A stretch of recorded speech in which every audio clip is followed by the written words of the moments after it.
Good morning, good afternoon, good night. Hello, everyone. It's Jessica Payne here. Welcome to Jessica Payne Live. I'm your host, Jessica Payne. I'm drinking coffee. It's a beautiful day. How is everybody doing? Oh my gosh, I've already got two rock stars that are here. Brigetti, how you doing? And Robert, how are you? I know that you can speak to this topic. I'm actually really keen to hear what you have to say. Today's topic is a little different.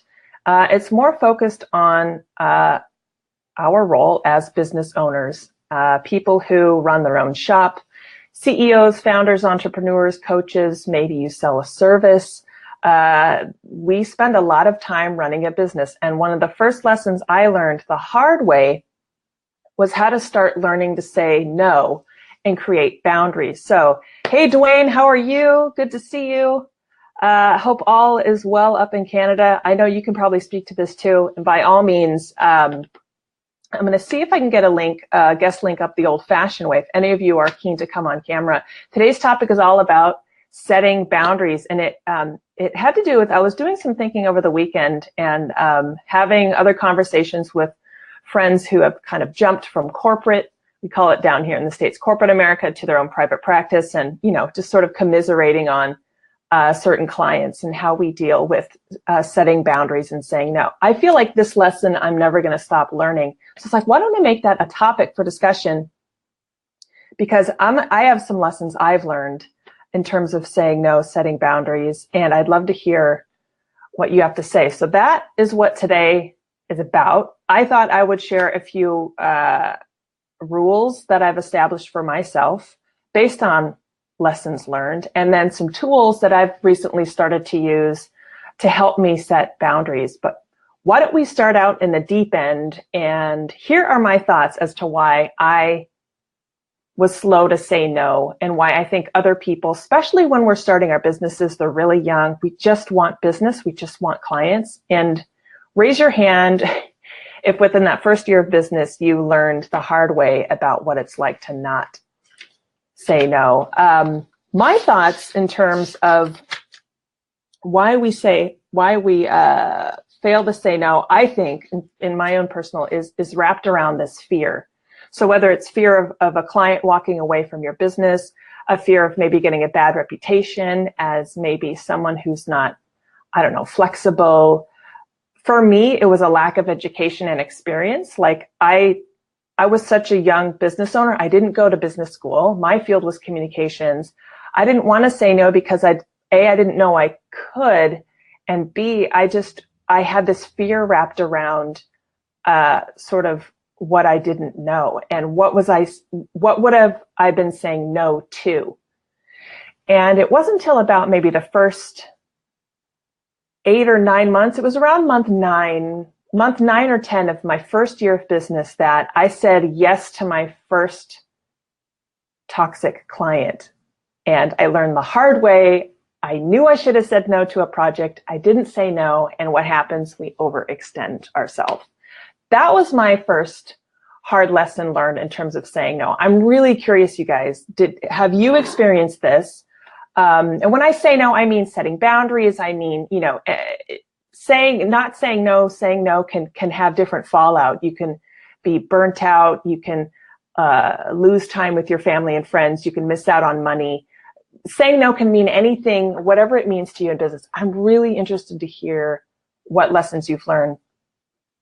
I am just going to take a quick second to show all your comments though, because you guys are already rocking and rolling. I knew that this subject would strike a chord. Robert, hey. Dwayne, hello. Kim, hello. Kim, you're saying you learned the hard way. I'm going to show your comment in just a second.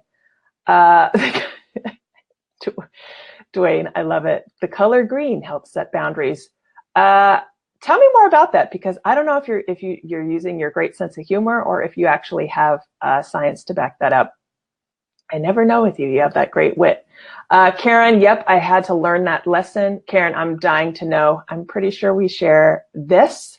I can totally walk you guys through this example. I'm going to change names and entities to protect the innocent. Kim, but once you start doing it and are secure in it, then it gets easier. I think having the mindset that you don't need to have that fear is crucial.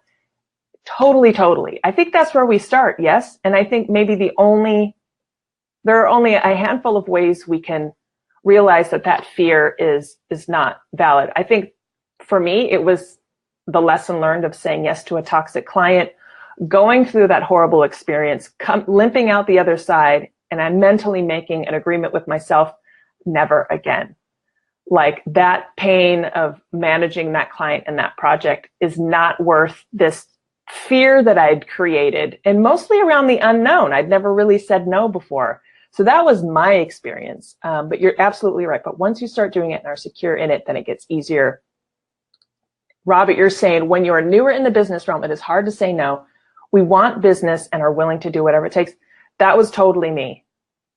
Up until like a couple years ago, that was absolutely me. In life, I have a hard time saying no. So you double that with like business and being a young business and being green. Like I'll be the first to admit saying no is tough, but it definitely gets easier. And we can say no different ways. We're not just talking about toxic clients. And when I say toxic clients, I think we can all relate I think another realm where it's difficult to say no is clients who might be friends or family. I'm just going to set that out there, but something tells me you guys know what I'm talking about. It's almost harder to say no to nice people than it is clients who we know are going to be sort of train wrecks. And I say that with love, because I could be a train wreck too, right? Dwayne, science. Set boundaries. So like lawns and stuff. Dwayne was saying the color green. So Dwayne, when you're talking about green and science, I love it. You're like bringing science in. So is it something as simple as like creating a pricing sheet with green borders on it, or maybe a cease and desist letter that has a nice green border? I don't know, but yeah, green does have that positive effect. Maybe there's no shocker that we see green on a lot of sales pages. And sales pages are boundaries too, not to get really in the weeds, but I was jotting down different examples of no or boundaries. And as we talk, I'll read them off. Oh man, Dwayne, you're getting deep and I love it. The heart chakra is green. Absolutely.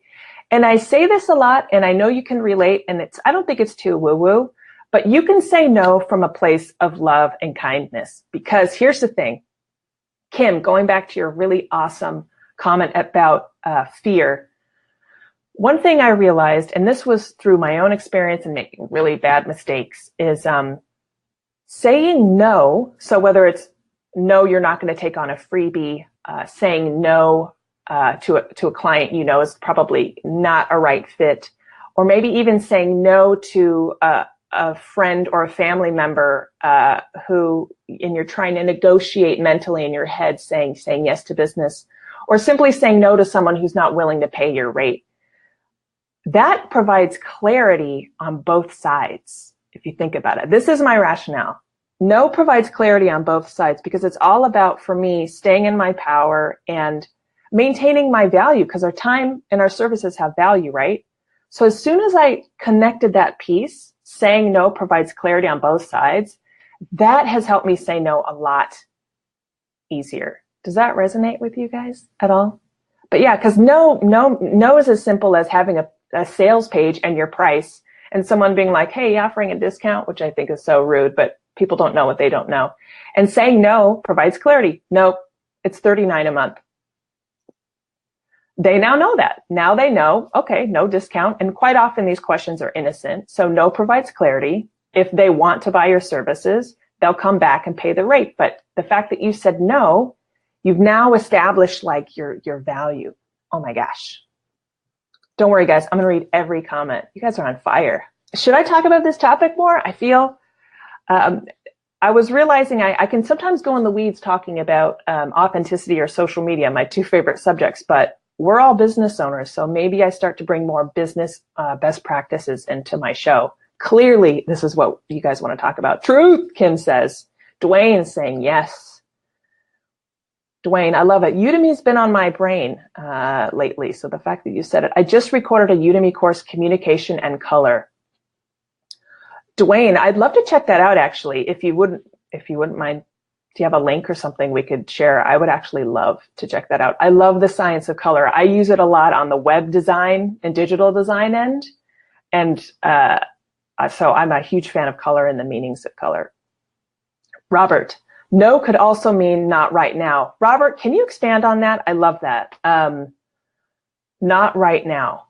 And I think it goes back to, I think it was Kim, right? You were saying like, or was it Dwayne about the heart chakra? It's sort of, not right now is a nice way of saying no. You can say no in a nice way. I think there was an entrepreneur article that came out a while back, and it was all about saying no nicely. Not right now is fine, because that's another thing too. We fail to say, even if it's the perfect client in the perfect situation, and we're slammed, and we say yes when we should have said no, when we should have just said, can we talk in 30 days?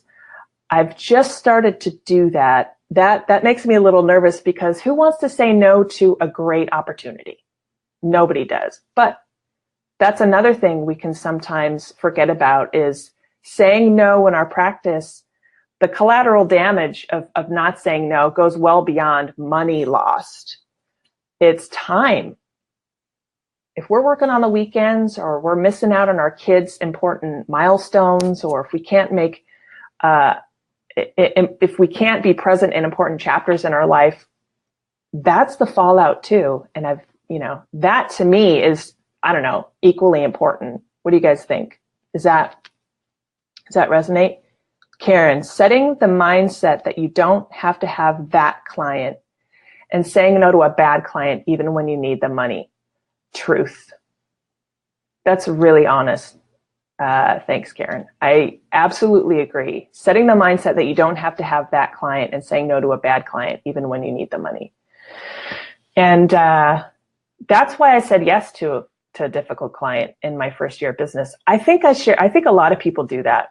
It doesn't even have to be our first year of business. Like, I know there's going to be, feast or famine. I know there's going to be times down the road where I really have to gut check, why am I saying yes? Why am I saying yes? Which could be the first question. How about we start there, into when is the right time to say no? Maybe the first question we ask is like, do that gut check. Is saying yes to this going to benefit me in any way? Or am I just fixated on the cash? Love it, Kim. I'm totally going to show this.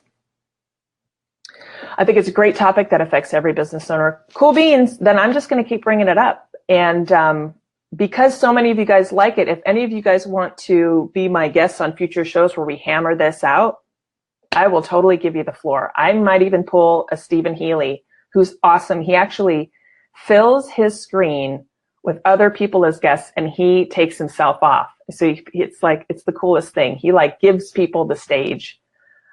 Kim, I'm a former teacher, and we were taught that we have to help all of our students. That was a tough change for me to make as I transitioned out of teaching and into business. I still might feel a little bad saying no, but I have trained my brain into seeing it as an opportunity for a better door to open with a different client. Real quick, Robert, let's just sit on that for a second, Kim. That's a biggie. Talk about a mindset, because your natural inclination is probably to try to help everybody. Maybe it's a little easier when some are paying you and some aren't. That's what's made it easier for me to say no, is going from when I was in corporate America, and again, saying no was difficult for me then. That was totally self-inflicted. I was burnt out mostly because of my own inability to set my own boundaries. I worked through lunch. I would triple book myself for meetings. It was really bad. And then the minute I switched over to running my business, where I was like, are you paying me or not? Actually became a really powerful filter. But yeah, it doesn't stop me from wanting to help people. And that's a tough one. Robert, you're saying I meant no, meaning not right now. If you don't know a lot about the subject or product yet, learn more about it first, then add to your portfolio of services. This is a really good point. I deal with this a lot. My old inclination, because when I worked on the agency side, you always had to be the sharpest tack in the room, the brightest object, speak first. I mean, it was very, very cutthroat in terms of trying to win new business. And I operated the same way when I started my business, and I annoyed the heck out of people really, really quickly. And part of it was wrapped up in I didn't have the discipline to say, not really in my wheelhouse. I will either introduce you to a partner who can really speak to this better, and not having an attachment to that, training my brain to think that's not me losing business. That's me actually establishing value as a resource, because 9 times out of 10, the same people come back to you. That was a big way, a big shift I did that helped me say no. Saying no, again, can mean, as Robert is saying, not right now. In my field, social media, this is really crucial, because I always have to be really honest with myself in terms of like, am I an expert in that? No. Like a good example are chatbots. I'm not an expert in chatbots. I can immediately refer you to someone who I absolutely trust with chatbots. Can I speak to chatbots? Yeah, I can eventually show my examples. But if someone came to me today asking me to run their chatbot campaign, the best thing I could do for them would say no. However, I know exactly who I'm going to partner you with. And to Robert's point, not right now. Maybe in a year or two, I might be an expert on chatbots. But yeah, it's that gut check, right? It's not always easy, especially as subject matter that you've been like, a field like social media is constantly evolving. It's this love-hate relationship I have with it, because it innovates so quickly. Yeah. Stay in your lane. RJ Redden is the queen of chatbots. Yeah, that's who I was speaking about. Totally. Yeah. But do you guys get the whole value thing? I'm really curious. Do you guys, all right, let's hear it. Do you have any horror stories? I won't tell anyone. It'll only be all over Facebook. It's fine. Protect the innocent. I'm actually really curious to hear, like, is any of this resonating? Can any of you relate? I feel like you probably can. Any lessons learned or good habits you do now? I'm really curious. I call it mission creep. You know that military term where you start off with one geographical area and one mission, and then 2 months, 6 months, 9 months later, the mission has changed and maybe the borders have changed. I think the same thing has to do with, like, we either carve clear borders around what we're willing and not willing to do. Otherwise it's like mission creep. And I think that's where we can all of a sudden find ourselves like, why did I say yes to that client? Or why did I agree to do that? Why did I do that? And then you go through the inner turmoil, you as in I do, right?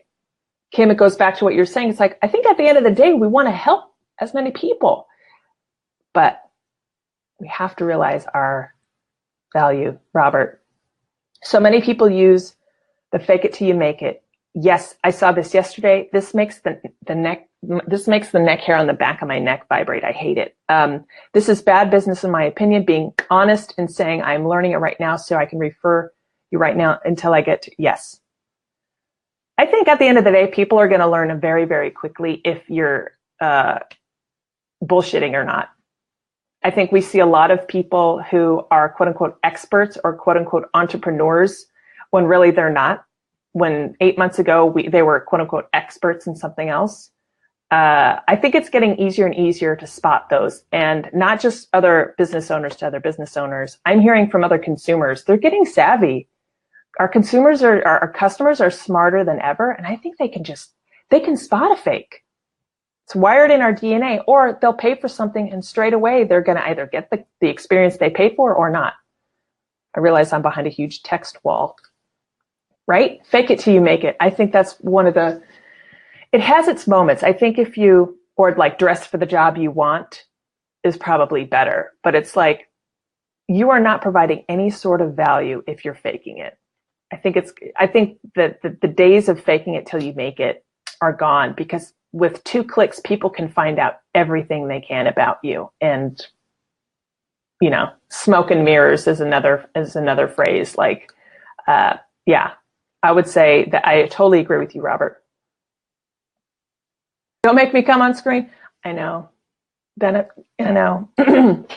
I feel like, Robert, you and I need a whole broadcast if it's just you and me. Kim, I can totally relate. Awesome. I'm super happy this strikes a chord. Let me look at my little notes here, y'all. That's being transparent. And I think transparency is like, I think there, am I wrong in thinking there's absolutely a place for open transparency in business when it comes to skill set? Like, what are your thoughts on that? My hunch is yes. I found that only allowing certain times of the week for meetings is quite advantageous. Ooh, I love this. Yeah, I love it. Let's start talking about boundaries. I only meet on certain days at certain times so that I can respect my own time to work and get things accomplished. Totally. I think, and that brings me to my next point. And I just love hearing that, Kim, because it's like saying no doesn't mean saying the word no. You can say no in other ways. And that is creating boundaries and sticking to them. So yeah, guys, jump on the bandwagon. Do you have an example of where you're really disciplined like Kim and you set boundaries? I love it. I'm the same way. On Tuesdays, because I'm here in the studio, I start early and I try to close early in terms of business. So I know not to schedule certain things on certain days. I can share some tools I use. I'm starting to use certain tools to create boundaries too. So this might sound really boring, but a couple of things I've done is, because I know another way of saying no for myself is creating boundaries, is to see if I can become more efficient, especially around the admin or menial tasks of running a business. Because for me, I know that mission creep. At the end of a week, I could spend 2-3 hours on admin that I know, okay, if I pay for a certain tool or if I delegate this out, I actually free my time. I'm actually saying no to like wasted time. That's the newest kind of shift that I've done. So part of this is around protecting my time. So a perfect example is I use a scheduling tool on my website called Cozy Cal. And you know, it's an automatic schedule. If you go to my website, you see a button that floats. It says like schedule a meeting, and you click on it, and it goes right into my schedule. It kind of automates that first. What used to be, let's get on the phone. It was essentially a free 15-minute consultation to even decide if people wanted a consultation that I realized I was sort of giving away for free. So now I've said no, and I've set a boundary to say my time is way too valuable. I only want people who are serious about working with me to actually get on the phone or get on a Zoom call. And so something as easy as like, I'm going to use a tool like Cozy Cal, and I'll link to it in the comments. It's just a scheduler. It syncs to my calendar. So by the time I hear from someone, they've gone to my calendar, they've booked a time, they've sent me information on what they want to talk about. I know that that person is at least committed to that first conversation, and chances are they do want to work with me, versus I'll no longer waste my time trying to convince people to use social media or to use the website. That's not my role. My role is to execute, not convince. Does that make sense? That's the newest thing I've done to just like, again, I'm saying no to wasting more time in convincing. Have any of you tried anything like that or experienced something like that? RJ, I think that's a great development. Thanks, RJ. The queen of chatbots is here. RJ, you were mentioned earlier. We were trying to set the record for how quickly we could talk about you. But RJ is the queen of chatbots. I think everyone on here knows you and is a fan, which is awesome. We're talking about saying no, setting boundaries. I think I'm going to make this a regular. We could just come here and just vent if you want, guys. Believe you can and see the results. Dwayne, I should just hire you as my personal coach, like development coach. You're such a positive guy. I love it. 100%. Truth.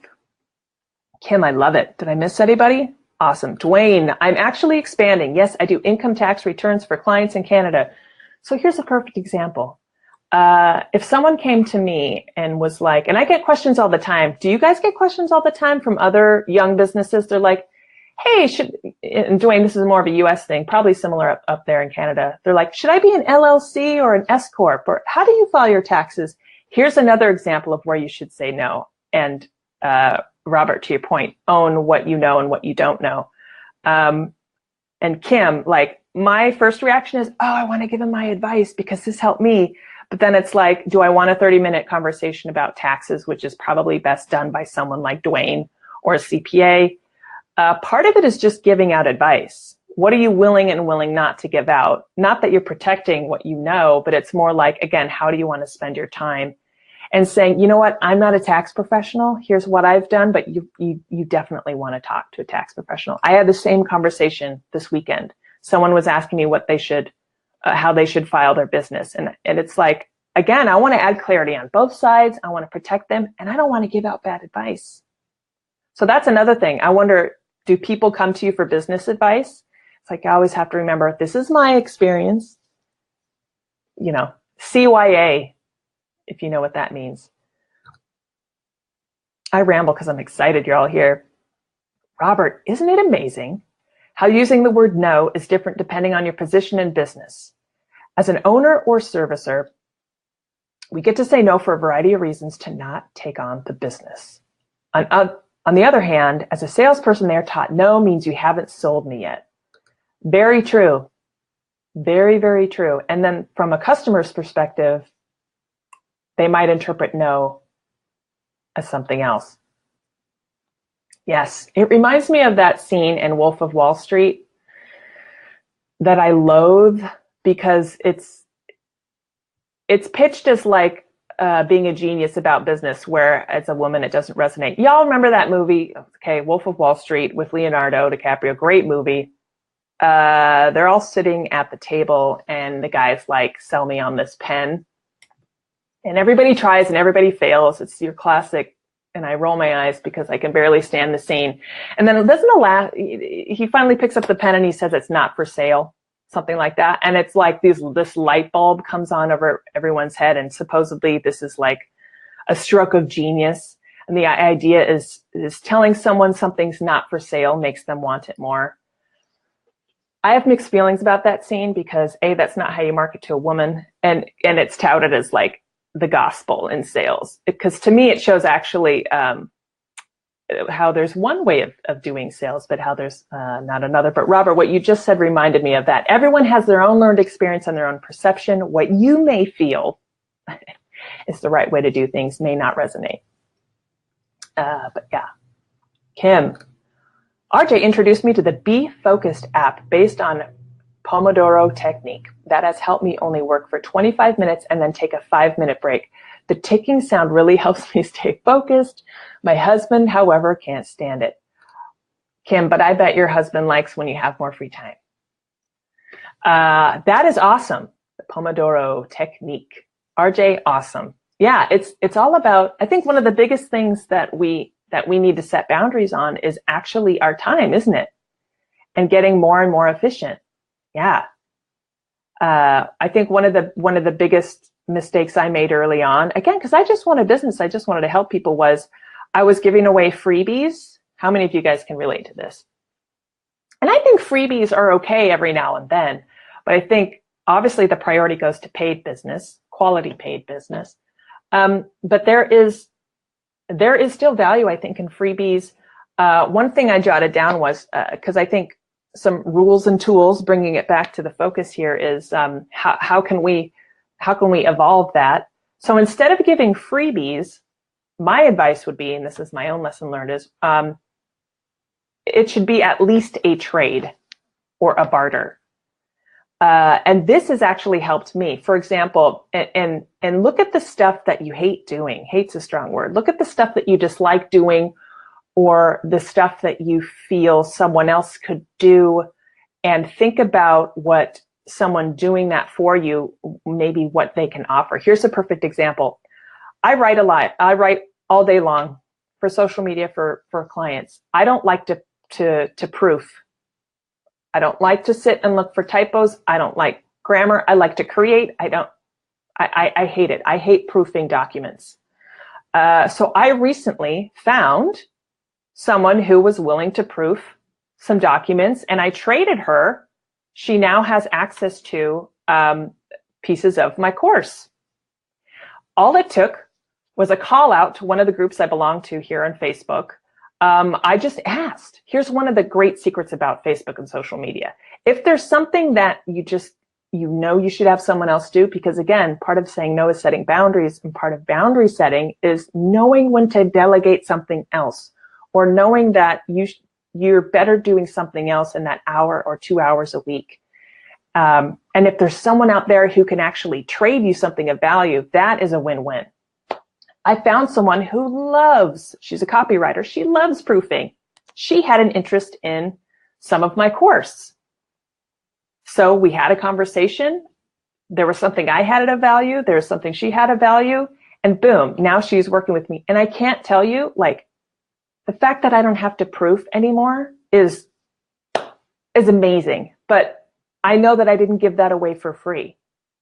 And so that's an example. So instead of freebies, my advice would be, why don't you find opportunities to trade? Do any of you guys trade or barter?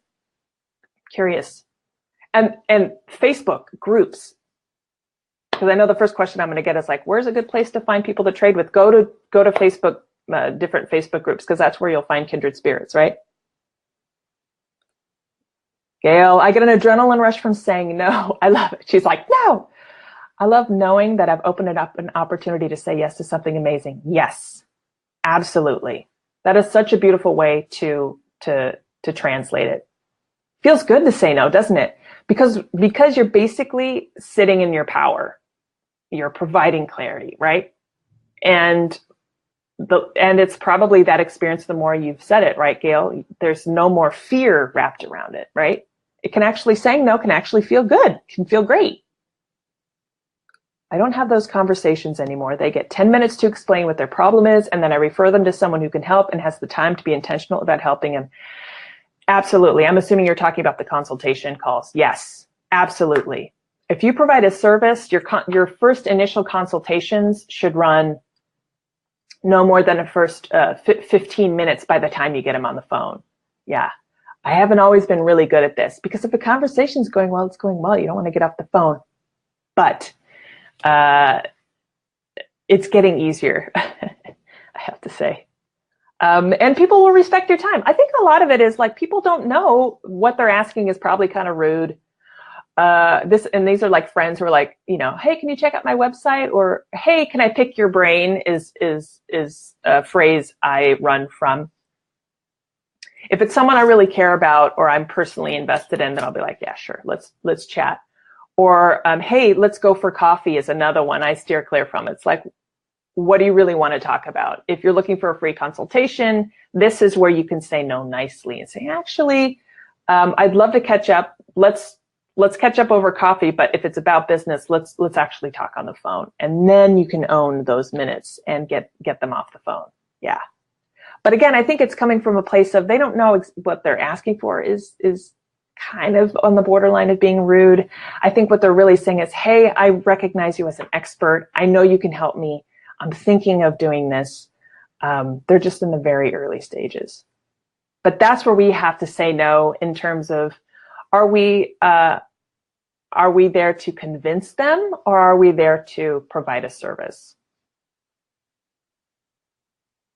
Indeed, he does. Kim, I think you're talking about Robert. I only trade with people I feel we both benefit from the relationship. Yes. I've done some bad trades before. I think the easiest way is to just experiment. So for me, so some examples of what I've traded before that have been really helpful are, and I think just the small trades, or if it's a big trade, like make sure it's even on both ends and then everyone's happy.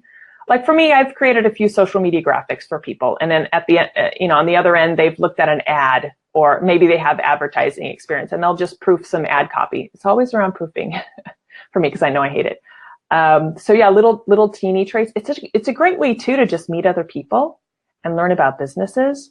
I think a really common trade I see a lot is, hey, will you look at my homepage and I'll look at yours and just feed back to me what you see. I think that's a perfect example of a trade that makes sense because you need feedback anyway.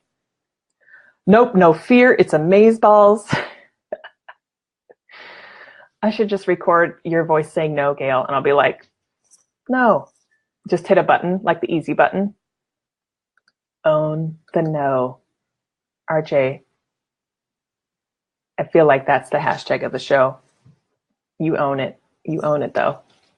I love it. Own the no. It's true. We have to own the yes. Own the no. Freudian slip. Because no, no is yes in disguise. If you really want to stretch it. Because by saying no, we're saying yes. Dwayne, I need to work on that first call. Dwayne, let's totally work on that together. I'm a huge fan of the buddy system. Yeah, this is like the latest thing I've done is that first initial call. In a way, it's almost like we all know where we probably spend too much time doing something. So if you want like homework or something to think about, here's what I do. Like on the weekend, typically after like my 4th cup of coffee at my cafe, I'll bring my little notebook. I say I'm not working, but I can't not. But I'll go to my cafe. I'll grab my pen and notebook, and I'll just kind of list down whatever comes to my mind. And this is what happened last weekend. I wrote down a couple of bullets of like, okay, where am I spending probably too much time doing stuff? Because I'm actually an efficiency nerd, probably because I totally own the fact that I used to have a really hard problem saying no. So Dwayne, that's where this one first came up for me. I was like, I spend way too much time on that first call. How can that be a better experience on both ends? And I looked at it more from a time standpoint than I'm making a sales standpoint. I think that'll resonate with you, Dwayne, because you're a mindful dude. And yeah, so it's like, yeah, just think about that first conversation, what happens, how much time you spend, and ways you can kind of, it's just pruning. RJ, is there something with pruning we can copyright? Gail, definitely takes practice and patience with yourself. Yes. This was a hard one for me to learn. I am not an expert. Daniel Geffen's podcast is actually called Can I Pick Your Brain? That makes me cringe. Like, I can't stand that phrase. Can I pick your brain? We all know what you want. You just want free advice. Just be open about it. I actually said no to someone recently. Hey, let's bang our heads together and run some ideas past each other. Opinions on your ideas can help. And yes, I actually said it that way. Right? It's like, I don't know if people know what they're asking half the time. Wow, you want me to do that for free? It's almost like I start to look at it from a place of, I always look at it from a place of they know not what they ask, and come from a place of love and caring. And I almost like giggle when I see these requests come. It's like, they're so not aware. So how can I still help them, right, Kim, to go back to your point of like, how can I actually be of service? Because I think we can still be of service, especially around people who clearly don't know what they're asking is probably too much. So, you know, for me, it's like, all right, how can I point them to the right person? How can I say no nicely? Yes, queen. Oh my gosh. I love all these comments. We could be like the Say No Squad. Should we get jackets? I know Robert's already thinking about it. I actually wrote notes, you guys. This is not like, this is me. This is my actual little fancy notebook. I'm old school, legal pad. There's a good random question. Are you old school with something you do for your business? Like with all the technology, do you still insist on doing something old school? For me, I like a good printout. I use recycled paper, but I like a good stapled deck of paper. Not a paper clip girl. I like it stapled. Is there something old school that you still do? For me, writing it down. I can't talk about my penmanship. It's horrible. In a way, it's shorthand. But I like a good, small, little legal pad like this. Is there something old school you do? Let's hear it. No jackets, mugs, okay to say no. That's a whole other conversation, but I like it. Mugs. Hello, Vistaprint. I've been thinking of it. I've been trying to come up with an excuse just to like, You know when you go on Vistaprint and you print out cards or whatever, and then they suggest all the other entities, like you can have a t-shirt or a pen. I'm like, oh, I would just love to fall down the rabbit hole. Just like create a slew of like branded stuff. Maybe I could put this up on Vistaprint and I created some mugs. Someone asked if I do tax returns, and then I gave him my price. His response was, I will do a draft myself. Yeah, and then, you know, when he gets audited, he'll realize that wasn't the way to go. That's another thing too. It's sort of like when we say no, we just have to say no and walk away. Even if we know that, like, I'm sure that's not going to turn into a pleasant experience for that guy. And I think part of that just comes with experience. I've had meetings, Dwayne, where I've talked to people, and I think one of the biggest things is people think they can do social media by themselves. Anyone can do social media, but if you want to do it at an expert level and you don't have experience like in any field, you're just kidding yourself. So I've had people say, you know, they're very serious. I think we all have. They get on a call, you give them your price, and then you can tell straight away whether they're serious or not. And then some people are like, okay, I think I'll try that on my own, which is probably their way of saying they don't have money, which I get it. They can answer it whatever way they want. And then you just see like they don't move forward with whatever. I love to write things down. I hate organizing the paper. I could see, yeah. You're like, I love writing things down, but I hate paper. I have a friend who loves organizing. She's got like the little thin, like she's got like the color coordinated. It's art. It really is. I could never be that organized. I love to write things down too.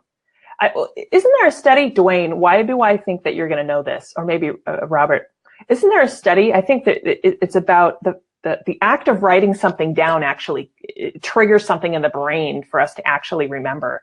And I can't remember I can't remember where I learned, but total tangent. Students today are taking notes on laptops and they're not retaining the information because it requires way more brain power to type than it used to just take handwritten notes. Because you listen more when you're taking a handwritten note. Because I think how you translate that information to your hand, it creates the memory in your brain versus typing. And they're actually seeing a difference in retention with students. Isn't that fascinating? So writing down notes can actually do more for your brain than typing it. Isn't that amazing? I wrote down notes in college. Laptops were barely a thing then. I'm a Post-it boy, love them, have tons of them in many colors. Robert, we need to see some photos. Do you have one of those collages? Those ombre, it's like one wall just filled with Post-its. There are people that design entire buildings, walls of buildings and Post-its. It's amazing. You should own stock in Post-it. Who owns that? 3M? You should. I have one Post-it, but now the question is, Robert, are they the small or the big Post-its? I write an old school bullet point list as a script for my show and tape it to the side of my computer. Yes! Old school. I love that you tape it. That means you like tape. That's old school too. Love it. I actually print out my script too. Love it. Haha, Dwayne Richards, I'm sure that guy will totally regret not paying you to do it for him. Totally. You guys have the IRS up there in Canada? What's it called? Basically the people you never want to hear from. I want to get branded stuff for my show, Com Cafe, Colorful Conversations. I love the 4 C's there. Is that alliteration? Am I right? Love it. Dwayne, I'd buy a mug. Ooh, you should throw chakra in there. Then you'd have 5 C's. The floor and couch are covered with paper right now. Awesome. That's like an art installation. Pen to paper science. Yes, I knew you'd confirm that. I love Post-it notes. Robert, you hit it. You hit a chord here. People are loving it. I love Post-it notes. I just hate that it's not in one place. Google Drive. I know that's the thing now. Let's talk about that a little bit. If you guys are still with me, which I love the fact you are. Efficiency. I think efficiency is our biggest. Efficiency, pruning, discernment. That's like my jam this year. And probably because with taxes every year, you pay attention to maybe some expenses you should get rid of where you can tighten the screws. On the efficiency side, I'm trying to do the same thing to match that. Where am I kind of wasting time? Where should I delegate? I think delegating is a huge deal. CRA, IRS. Awesome. So 3 letters you basically never want to see or hear or read or get in the mail up in Canada. Here's a study showing writing with paper and pen is better. Awesome. Thanks, Robert. I'm so going to bookmark that. And I love that it's Nova. WGBH Boston, baby. Used to live there. Taking notes by hand can improve memory. That's a good tip. Like if there's something you're learning for the first time or it's something you need to stick, write it down. Love it. Thanks for sharing that, Robert. I'm definitely going to check that out. CRA, IRS. Totally. What else? Oh, so here's another tip that I wanted to share. I don't use it, but a friend does. Do any of you have a 24-hour cancellation policy? This is smart if, I think a lot of us here provide a service. This might be a good one for people maybe in the hospitality or health and wellness. If you get a lot of cancellations for something that you provide, this is a good example of saying no. I don't typically do this because I don't need to physically go somewhere and sell something or set something up. But this is a conversation I had over the weekend. If you get, and this goes back to those clients, those toxic clients, because I think toxic clients are those who won't commit. And our way of saying no is basically getting rid of them. But here's a good example of a simple border or boundary that you can set up if you need to start saying no. Because at the end of the day, if you have a client that cancels or you find that you have enough cancellations in 1 month that it's an inconvenience, I see that as time lost. And sometimes, I guess, depending on what you're doing, that could be money lost. Like if you have to rent a space, let's say you rent a space and someone cancels. I'd be irate. Luckily, I don't have to do that because a lot of my work is virtual. But a 24-hour cancellation policy, just like hotels, if you have to cancel last minute, or like I get one thing I do every month, it's a treat. I give myself self-care is I get a massage, and they have a 24 cancellation policy. I have to pay half. I've only canceled once because I showed up and I had a fever and I was literally in the parking lot going, this is not a good idea. I canceled about 20 minutes before the appointment and I was like, totally makes sense. I knew I should have canceled a couple days ago. I didn't. 24 cancellation policy is a good way of saying no before you have to. I don't use it, but I know that that's something as simple as you could communicate right on the homepage of your website or even in your booking policy. I thought that was brilliant. I named my Be Life TV CR4 Studios, and there's a C4 color mirror bottle, which is the heart chakra bottle. I want to see all this merchandise, Dwayne. Do you have a link? Robert, I only do the cancellation process for event. That's really, really smart. I don't do as many speaking opportunities as I'd like, and that's something I'm looking to dial up. So if you have a need. Well, I guess I speak every week on my show. That's actually really smart. Yeah, because that's your time. And especially if you have to travel, that's a total inconvenience. Another way, so the reverse of a 24 cancellation policy is, how many of you guys consult? So I know a lot of us offer a variety of services. So mine are, I do coaching, one-on-one coaching, a couple of calls a month. Every month you pay an installment. You keep me on board. Campaign management, I get a project, soup to nuts, I take it on board, or 3, my course.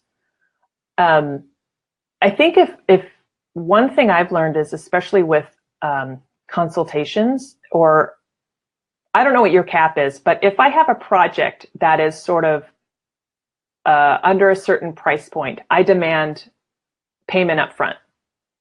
So like anything under 500, payment up front. Anything under 1,000, payment up front. If it's larger than a certain value, and maybe you do this to 1,500, 3,500, sometimes I will allow installments. But payment up front was something I started maybe my second year of business, that has helped me. Because I think like anything, I think at the end of the day, we're all just looking to take on people that are committed. And the easiest way to find out if someone's committed is to ask for payment, is to demand payment up front. So I offer flexibility because I think over a certain price point, I allow installments like monthly installment, for example. Because it's more similar to me being on retainer.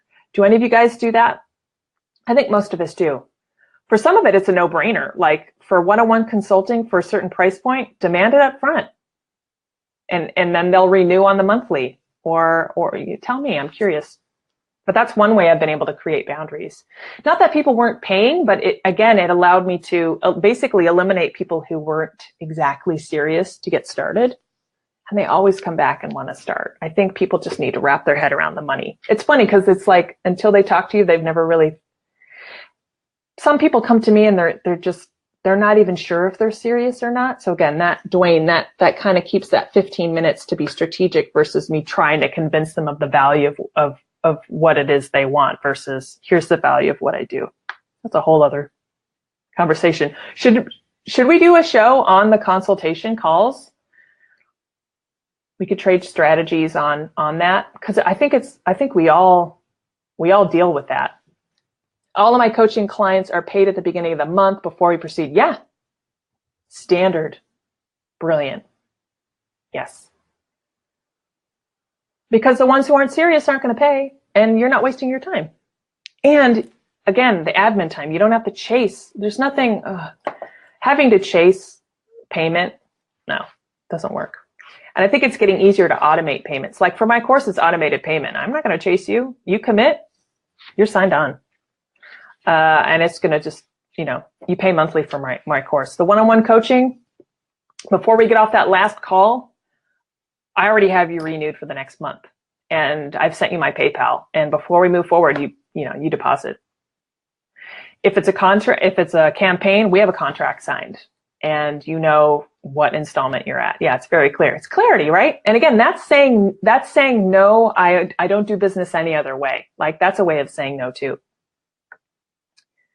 Here's something interesting. I don't know if any of you deal with this. Sometimes this can come in. This is the mission creep of friends and family who want business that you want to say yes to. Sometimes a little flexibility goes a long way. They might ask. And plus, it takes a lot of courage. I respect that now. It takes a lot of courage for someone to ask, do you have a payment plan? Because they're basically saying, they're talking about money. A lot of people don't like to talk about money. So I actually encourage and embrace that conversation. And 9 times out of 10, I want to find a solution that works. A payment plan for something under 500 doesn't make sense. I basically say, let's come to me when you're ready. And quite often it's just a couple weeks later. It's like, come to me when you can assemble that. Like so that I can focus more on executing. For a larger project, let's say I'm doing everything from brand creation all the way through to website to social media. It's a multi-month long, 3 to 6 month project. Let's talk. But I've learned that too, not to immediately say no, but just to listen, because quite often people just need to have that conversation. Just like the membership group, pay first, then add to the group. Yeah, exactly. Yeah, just like they would pay for anything else. New tires. The subscription model is really nice. I always use Netflix. It's funny because some people are like, well, how does it work? So I pay monthly. It's like, yeah, just like you pay for Netflix or just like you pay for Match.com or whatever. It's like, just use other examples of similar models and people immediately understand it. Yeah. I like the flexibility though, but it's just, saying no is just to make sure that you stick to your guns. What else?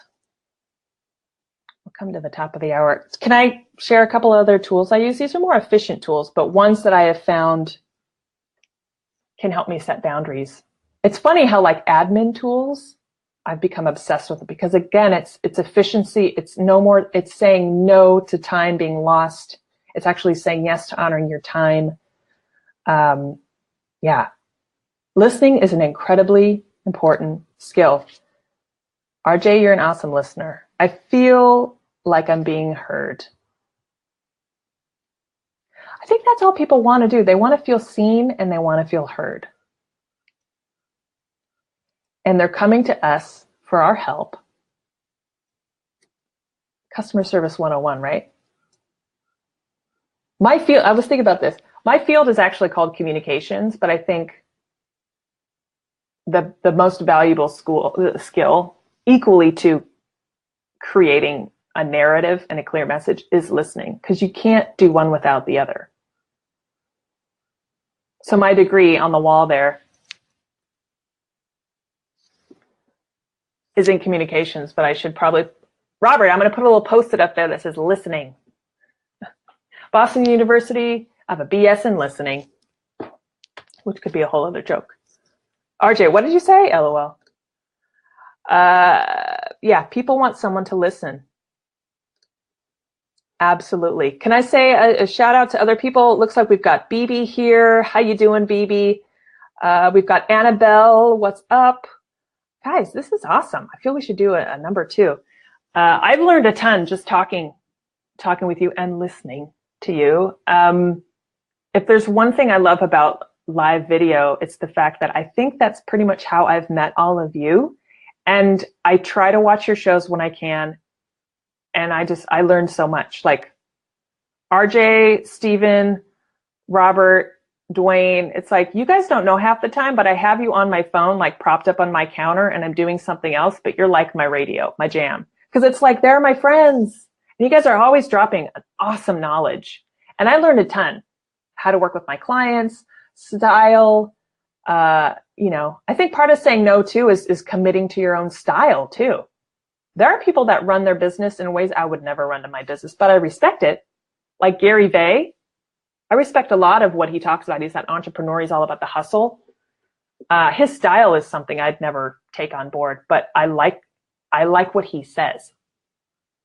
And I think he'd have a lot to say about saying no. Okay, a couple of tools I use. This is kind of a no-brainer, but again, it's all about that mission creep. To people starting their business for the first time, one thing I always share, because I didn't do this at first, is get another phone number besides your own, and don't use your personal email. In fact, most websites don't even list an email anymore. They have a contact form because of spam and stuff. So one, from a spam perspective, but also I think it's important for us to create boundaries. It's not that I never give my cell phone out. Typically after the first conversation or the second conversation, I have clients that prefer to communicate via text. Once you're a client, you've got my cell, because that's actually an easy way for me to get a hold of you. But if you're a client that tends to require more hand holding, or maybe you just, we all have those clients that kind of, there's a line in terms of what they've paid to receive and what they expect, and you just have to be nice and diplomatic. Having voicemail is powerful. Not picking up the phone with unidentified callers. If you're on a phone call, don't switch over. Stuff like that. This is more customer service 101, but it's like, say no to reacting. Give yourself time. If you have 5 minutes before a call and you see an email come through, if you know you need to take that 5 minutes to prep and to be of the best, greatest value to that client, don't answer that email. Take that 5 minutes. I've been doing this a little bit more. It's saying no to, not distraction, but something you could easily perceive as like, oh, I'll be really efficient. I'll just drop that email real quick and then jump on my Zoom. It's like, actually, no. If I know that I need to be in a better headspace to serve this client and I require 5 minutes, then I'm going to say no to anything else in the next 5 minutes. That's the latest thing I've done. But a tool I use, back to the voicemail thing, is Grasshopper. Do any of you guys use Grasshopper? So I'll link to that tool too. I even have Jessica using red solo cups. Yes, there were many over St. Patrick's Day this weekend. I thought of you. Your branding, see, it's organic. Oh my gosh, you guys, we're at the top of the hour. I honor your time and I value your time. I think this was I feel like, tell me if I'm wrong, that this was a good topic maybe we should bring up again. Again, I kind of overlooked the whole kind of business best practices as a subject. I learned by example, so I'm always going to bring examples. I'm happy to be transparent as heck. I've made plenty of mistakes, and part of this could just be cathartic where I just vent. But it sounds like this could be something we could revisit again. So if you guys liked this topic, let me know. If any of you ever want to be a guest on future shows where we talk about this topic, Robert, I know you're already a yes. I will absolutely give you the floor. I will set up. We can make this the next show. You can come on. We can talk about whatever you want to talk about, because what I admire from each and every one of you is the way you run your business. Each and every one of you has a very distinct, honorable, all of you have integrity and really amazing best practice. I study every single one of you guys, just so you know, not in a creepy way, but I'm a fan of how you all run your practices. I'm constantly taking notes. Dwayne, awesome show, talk show format, so you can bring in guests. Absolutely. I just thought I'd go solo today, but I will definitely set that up. Dwayne, I'm just going to assume you're a yes. I will definitely set that up next time, and we can talk about this, and we can share any other insights you'd like to, because I know you guys all have your great style. How does that sound? Does that sound good? I was going to show you a couple other things. I'm going to wait till next week. Guys, stalker alert, Jessica's watching. I'm always watching. Insert creepy Bitmoji image. Guys, thanks a million. I promised to link to, I mentioned Cozy Cal, I mentioned Grasshopper. Robert, thanks so much for linking to that study. I'm so going to read it right now. If you guys think of any articles or anything else touching on what we've done, I think I'm going to try to find that entrepreneur article too about saying no nicely. But cool. Keep saying no. Keep saying yes. Guys, awesome. Thanks so much for watching. I will be back next week. If you are watching me and you got through this whole episode, thank you, thank you.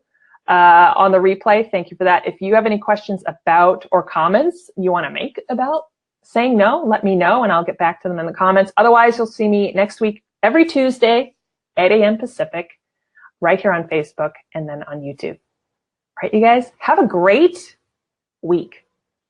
Keep saying no. Bye, guys. I have all the color bots available. I'm going to leave it with that, Dwayne. Send me a link. I want to check this out. Awesome. All right, you guys, and my final PSA, don't live stream and drive. Please don't, because it happens.